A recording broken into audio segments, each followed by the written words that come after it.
Welcome back. Video today on, boy, I have some great viewers. Really, thanks everybody for watching, asking some fantastic questions. And this is another topic that comes up fairly frequently. And this is something that really, boy, this is not necessarily even just a question that gets asked. This is really more along the lines of one of those things that I want to say everybody that comes to Prime who needs to get their CDL or go through training, the TNT part of training, everybody is kind of guilty of, I can't wait to get my own truck. And I understand that mentality. So much of this industry is getting your own truck, and making money, and there is that potential to make, for a lot of people, more money than they have ever earned. And there is this fixation on, I don't want to go in a small truck, I don't want to go in a lightweight truck. I'm not going to come to Prime because I might get a lightweight truck. I want to make sure I can do the dedicated account in Decatur or Bellevue, Ohio, if you're thinking about coming to Prime for one of those two reasons. This fixation on the end goal, and that is certainly understandable. I mean, you're coming to Prime for the purpose of bettering your life. And how do you better your life? And that's making a paycheck. That's being in your own truck. There's something to be said for being told by a company that you're responsible enough that we can trust you with a $120,000 truck and an $80,000 trailer. And that's what, if you don't know, I mean, we're talking about just in terms of equipment, truck and trailer are around $200,000.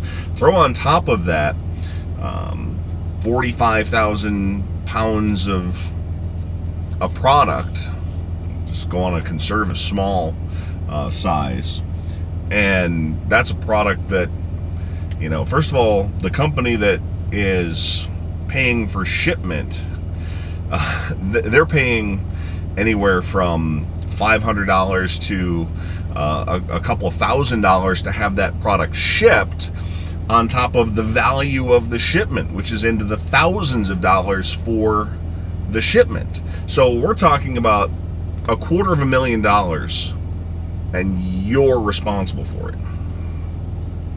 That's a great responsibility. Now you start thinking about that, and the end result of being in your own truck, boy, you don't want to make a mistake once you get to that point. Well, how do you get to that point and make sure you don't make a mistake? Make sure you don't run into something. Make sure you don't back into something. Make sure you don't hurt yourself. Make sure you don't hurt somebody else. Make sure you don't kill yourself or kill somebody else. You pay attention in training. And that's where the upshot of this entire video is. And this is probably going to be one of my shorter videos. It's just a reminder. Slow down. I understand.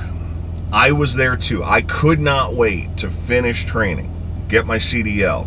All right, I finished my CDL. I couldn't, you get to orientation and you can't wait to get to the end of orientation. You're going to get to orientation and you're going to get, here's my wallet. You're going to get your Prime, you're not even going to get your Prime ID. You're going to get a plastic name badge. Everybody at orientation has that plastic name badge, and the end result at the end of the week is you want to get the Prime ID that has a green border around it, and it'll say student driver. The only way you can get the Prime ID that says student driver is if you complete everything at orientation. You need to complete your physical, you need to complete all your computer-based testing, you need to complete your interview. Get all that stuff taken care of, you get your Prime ID. Prime ID is your pass to go to the Millennium Building, and you can't get over to the Millennium Building without that pass. So everybody is in this race all week to get to that point.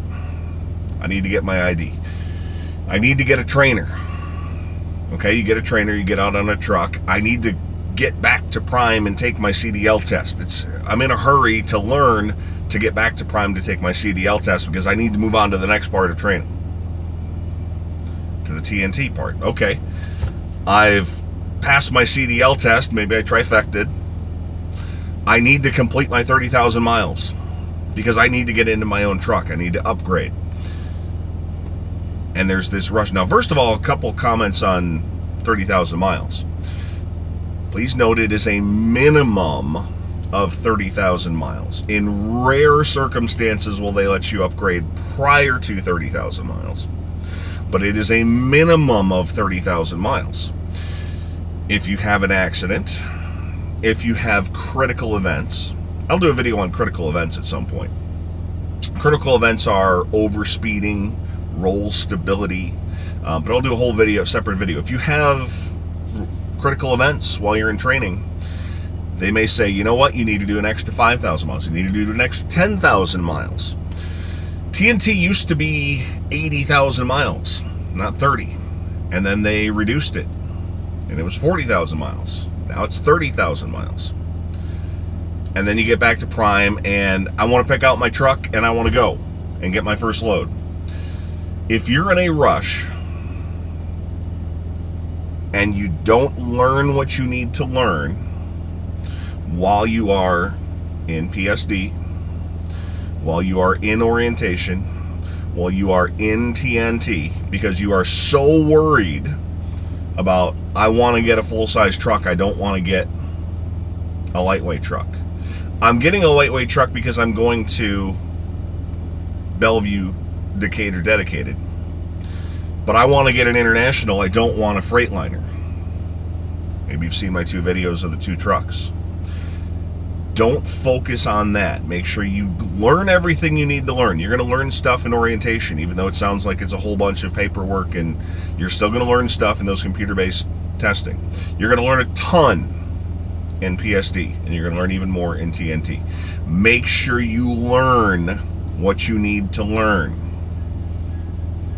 So that's the moral of the story in this shorter video. Don't put the end result, what kind of truck you're going to get. Boy, I wish I got I really want a Peterbilt instead of a Freightliner. If you're getting a lightweight, I really want an International, or I really want a Freightliner. Don't worry about it, because there will be a point where you don't have to worry about it anymore, because you had 5 roll stability warnings and Prime saying, you know what, you're not going to work out as a truck driver. Just because you put 30,000 miles in, you may have a tiny accident where you bump into a pole and you have 5 roll stability warnings. They're not going to let you get your own truck. You need more training. So don't focus on the end goal. Focus on learning what you need to learn. And it's very hard to do. In fact, it's almost impossible to do. I know you're going to think about what kind of truck you want. You're going to think about what you end up doing, getting your own truck, getting your own money. But you have to make sure you focus on learning what you need to learn. It's okay at the end of your day of studying to pass your permit test to stop and say, well, how much can I make? It's okay to ask those kind of questions. What kind of truck can I drive? What kind of trucks does Prime have? Those are okay questions, but keep in mind, make sure you do the work before you worry about those questions. Thanks for watching. If you do want to come to Prime, if I haven't scared you off with this video, click on the link in the description. Thanks for watching. We'll talk to you again next week.